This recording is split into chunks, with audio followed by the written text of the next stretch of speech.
హర్షవర్ధన్ గారు మిమ్మల్ని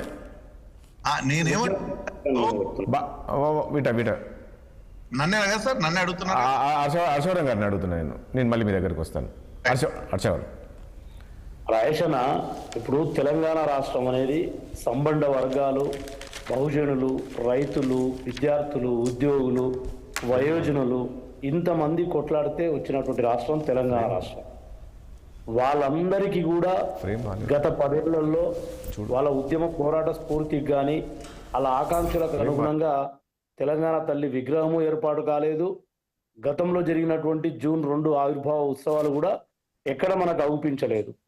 ఇవాళ ప్రజాపాలన అని పేరు పెట్టి ప్రజల ద్వారా ప్రజల కోసం ఎన్నికైనటువంటి ప్రభుత్వ అధినేతగా గౌరవ రేవంత్ రెడ్డి గారు ప్రతి ఉద్యమకారుడికి కూడా సంతృప్తినిచ్చే విధంగా, ప్రతి ఉద్యమకారుడిని ప్రత్యక్షంగా పలకరించకపోయినా ఒక చిహ్నం రూపంలో ప్రతి ఉద్యమకారుడు కూడా సంతృప్తి చెందే విధంగా నిన్న తెలంగాణ తల్లి విగ్రహాన్ని నూతనంగా ఆవిష్కరించడం జరిగింది.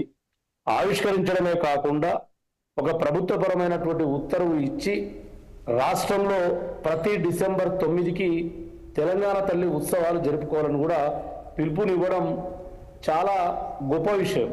ఎందుకు చెప్తా ఉన్నానంటే అక్కడ ఉన్నటువంటి పెద్దలు విఠల్ గారును నేనును కలిసి ఉద్యమం చేసినటువంటి వ్యక్తులము.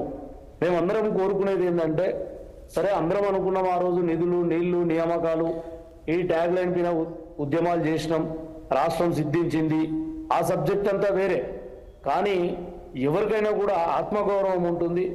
ముఖ్యంగా తెలంగాణ ప్రజలు ఆ రోజు నినదించింది కూడా మా ఆత్మగౌరవము, మా రాష్ట్రం అని చెప్పి మేము ఆ రోజు నినదించి ఉద్యమంలోకి దూకినాం.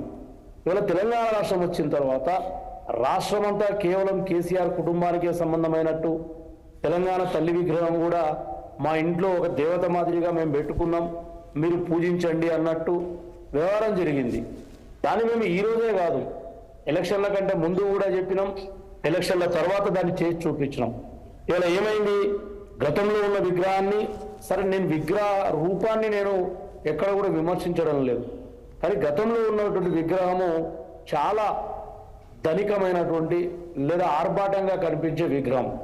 కానీ తెలంగాణ యావత్తు సమాజం హర్షవర్ధన్ గారు ఇప్పుడు భారత మాత విగ్రహం ఉంది, ఎలా ఉంటుంది చూడండి, కిరీటం ఉంటుందా లేదా? ఇక్కడ భారత జాతి స్ఫూర్తి వేరు, తెలంగాణ స్ఫూర్తి వేరు. భారతం అనేది ఒక దేశము, అది చారిత్రాత్మకమైన నేపథ్యం ఉన్నటువంటిది. కానీ తెలంగాణ విషయానికి వస్తే ఎన్నో ఉద్యమాలు జరిగినాయి, ఎంతమందో అసూలు బాసిండ్రు, ఎంతమందో బలిదానాలు ఇచ్చిండ్రు, ఎన్నో జీవితాలు ఈ తెలంగాణ రాష్ట్ర సాధన కోసమే సమితులైనటువంటి జీవితాలు. అందులో ఏ అంటే పాయింట్ అర్థం కాదు కాదండి హర్షవర్ధన్ గారు. ఇప్పుడు హర్షవర్ధన్ గారు, అసలు తెలంగాణ తల్లికి కిరీటం ఉంటే ఏంటి అసలు అభ్యంతరం? మేమేమంటున్నామంటే కిరీటము, ఈ కొంత వడ్డానము ఇలాంటివి ఆర్భాటానికి కొంత సూచికలైనవి. కానీ ఇక్కడ తెలంగాణలో ఉన్నటువంటి సంబంధ వర్గాలకు ఎవరికి కూడా వడ్డానాలు ఉండవు, కిరీటాలు, బంగారు కిరీటాలు ఉండవు. ఇవాళ కాయ కష్టం చేసినటువంటి సంబంధ వర్గాలు, అది బహుజనులు కావచ్చు, గిరిజనులు కావచ్చు, ఇంకెవరైనా కావచ్చు, అత్యల్ప ఆదాయము లేదా కాయ కష్టం చేసుకుని కూలీనాలు చేసుకునే వాళ్ళు కూడా సకల జనుల సమ్మెలో మాకు మద్దతు ఇచ్చిండ్రు. పెద్దలు అక్కడ ఉన్నారు, విఠల్ గారు. ఎక్కడికి వెళ్ళినా కూడా దారి పొడవునా నాట్లేసే వాళ్ళు కూడా నాట్లు బంద్ చేసి అసలు అందరూ కూడా తెలంగాణ రాష్ట్రం కావాలని కోరాడిన వాళ్ళు, వాళ్లకు మనోధైర్యము లేదా వాళ్ళ ఆత్మాభిమానానికి ప్రతీకనే నిన్నటి తెలంగాణ తల్లి విగ్రహం రాయేషన్న. దీంట్లో కూడా మీరు చూడండి, ఒక చేత్తో ఆ తెలంగాణలో అత్యధికంగా పండే వరి కానివ్వండి, చాలా మంది గిరిజనులు, బహుజనులు మెట్ట పొలాల్లో వేసుకునే ఆ జొన్నలు కానివ్వండి, ఆ కంకులు. మీరు అంతెందుకండి, మనం సంక్రాంతి పండుగ రోజు ఏం పెట్టుకుంటాం రాయేషన్న? మన ఇంట్లో పండే ధాన్యాలనే మనం తెచ్చుకుని గొబ్బెమ్మలలో పెట్టుకుంటాం. మనం ఏం చేసినా కూడా మనం చేనులో వరి చేను పోస్తే ఆ చేనులో ఉన్నటువంటి దేవతలను పూజించి ఆ వరి కంకులు అక్కడ పెడతాం, జొన్న కంకులు పెడతాం, ఆముదాల కంకులు పెడతాం. అంటే మనము మన జీవన విధానానికి సంబంధించినటువంటి ఈ యొక్క గుర్తులను అక్కడ పెట్టడం జరిగింది.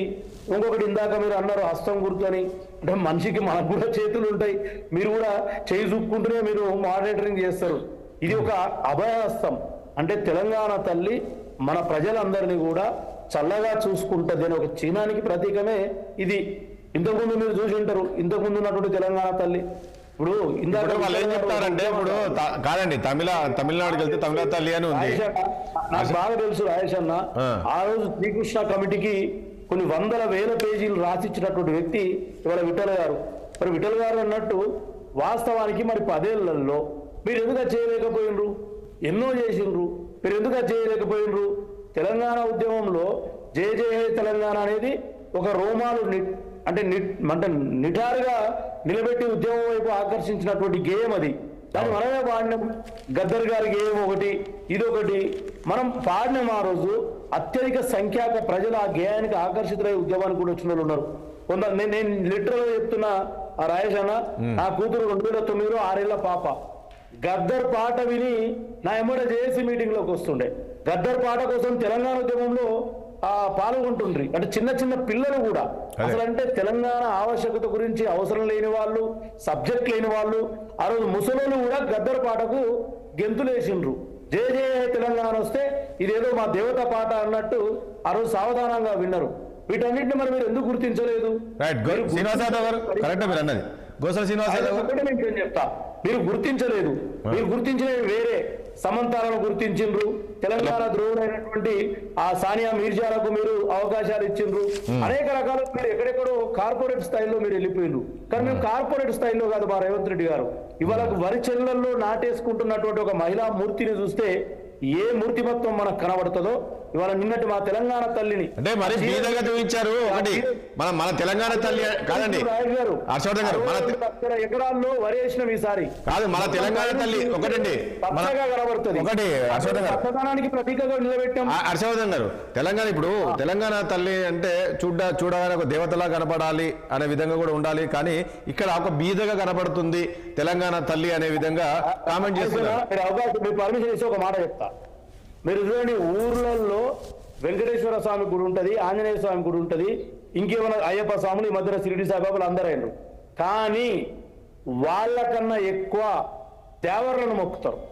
లక్ష్మమ్మ దేవర, ఈరనాగమ్మ దేవర, పోషమ్మ దేవర అని ఉంటుంది. వాళ్ళు ఎంత సింపుల్ ఉంటారో తెలుసా? లక్ష్మమ్మలు, పోషమ్మలు ఆల్మోస్ట్ విగ్రహాలు కూడా ఉండవు. ఒక చిన్న ఇట్లా బుడ్డిలాగా ఉంటుంది, అయినా మొక్కుతారు. దేవతల కన్నా తమ కులదైవాలను, తమ పొలాల్లో పాము చీడ పురుగుల నుంచి మమ్మల్ని కాపాడుతున్న దేవతలని మొక్కుతారు. మేము కూడా ఇవాళ మా తెలంగాణ సామాన్య ప్రజలకు ప్రతీకగా మేము అక్కడ నిలబెట్టినాం. సామాన్య ప్రజలకు అసలు ఎక్కడ గుర్తింపే ఉండొద్దా? కార్పొరేట్ నేను ఇందాక అందుకే చెప్పిన పేర్లు చెప్పకూడదు, కానీ ఎంతమందికి మీరు అవకాశాలు ఇచ్చారు బ్రాండ్ అంబాసిడర్లుగా? మా రేవంత్ రెడ్డి గారు చాలా సార్లు ప్రశ్నించిండ్రు. తెలంగాణ కోసం గజ్జె కట్టి నిద్రాహారాలు మారిన మా విమలక్కకు ఎందుకు మీరు ఒక చీరల కోసం, చేనేత చీరల కోసం బ్రాండ్ అంబాసిడర్ ఇయ్యొద్దా? చెప్పండి.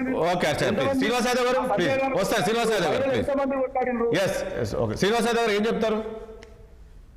ప్యానలిస్టులందరికీ ఉద్యమ వందనాలు.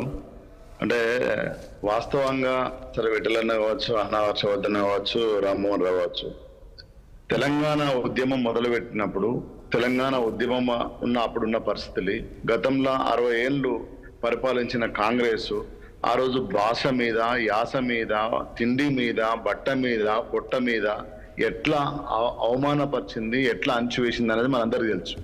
ఒక విగ్రహము అంటే ఈరోజు భరతమాత ఉంది, కాస్త ఓపికతో వినాలి కాంగ్రెస్ పార్టీ స్పష్టంగా. ఈరోజు భరతమాత విగ్రహము ఇందిరాగాంధీ పెడితే బీజేపీ రాగానే మార్చలేదు, దాన్నే గౌరవించింది. భరతమాత అంటే పార్టీలకు అతీతంగా ఉండే మనం ఒక సింబల్ ను క్రియేట్ చేసి దాన్ని ఒక గౌరవ. శ్రీనివాస్ గారు ఒక్క నిమిషం. మహాత్మా గాంధీ గారు పెట్టినా, ఇందిరాగాంధీ గారు పెట్టినా భరతమాత అనేది జాతి యావత్తు కూడా స్ఫురించే విధంగా ఉండే. ఈ రోజు తెలంగాణలో అది లేదు కాబట్టి మేము మార్చాల్సి వచ్చింది. నేను మాట్లాడేటప్పుడు నువ్వు మాట్లాడకే, పెద్దోని గౌరవిస్తున్నాను. అటెండ్ చేస్తే డిబేట్ పోతుందా? అట్లా మాట్లాడేటప్పుడు నేను మాట్లాడలేవు, మరి అది విషయం, అది కాదు సబ్జెక్ట్.